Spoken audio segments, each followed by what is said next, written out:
अस्सलाम वालेकुम YouTube family, welcome back to my YouTube channel. कैसे हैं आप सब लोग? होपफुली सब ठीक होंगे। आज हम बनाएंगे वेजिटेबल राइस। 2 मीडियम साइज़ के प्याज हैं, इनको हम हल्का सा ब्राउन कर लेंगे। जब इनका कलर चेंज हो जाएगा हम इसमें थोड़ा सा पानी डालेंगे। फिर हम इसमें डालेंगे साबुत मसाले, ज़ीरा, लौंग, काली मिर्च, बड़ी इलायची और दालचीनी। उसे हल्का सा कड़कड़ाने के बाद हम एक टमाटर जो है उसे बारीक काट के वो इसमें डाल देंगे। और बेसिक से हम इसमें मसाले डालेंगे, रेड मिर्च, नमक और थोड़ी सी हम इसमें काली मिर्च डालेंगे। 2 से 3 सब्ज़ मिर्चें बारीक काट के वो मैंने इसमें डाली हैं। इसे अच्छी तरह से हम भून लेंगे।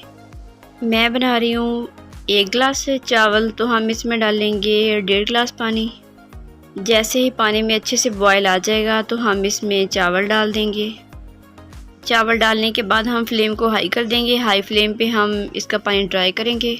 जैसे ही पानी में अच्छा से बॉयल आना शुरू होगा तो हम इसमें बारीक कटी हुई 2 शिमला मिर्च डाल देंगे।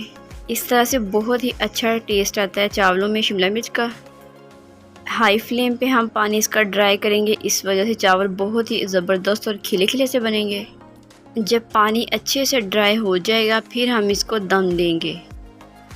हम इसको देंगे 10 मिनट के लिए दम।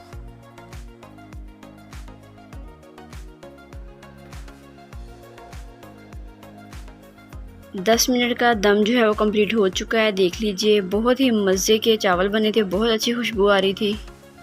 आज लंच में चावल बनाने का कोई प्लान नहीं था, लेकिन भैया ने बोला कि मैंने चावल खाने हैं, तो जो चीज़ें अवेलेबल थी मैंने फ़ौरी से चावल बना लिए।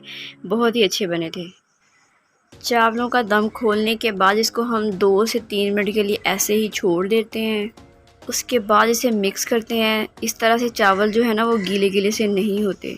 साथ में मैंने बनाया था पुदीने वाला रायता। वीडियो अच्छी लगे तो लाइक कीजिएगा। अगर आप चैनल पे नए हैं तो चैनल को सब्सक्राइब कर लीजिएगा। बेल आइकन दबाएंगे तो आने वाली वीडियो की नोटिफिकेशन आपको मिलती रहेगी। मिलते हैं किसी नेक्स्ट अच्छी सी वीडियो में। दुआ में याद रखिएगा, अपना बहुत सारा ख्याल रखिएगा। अल्लाह हाफिज़।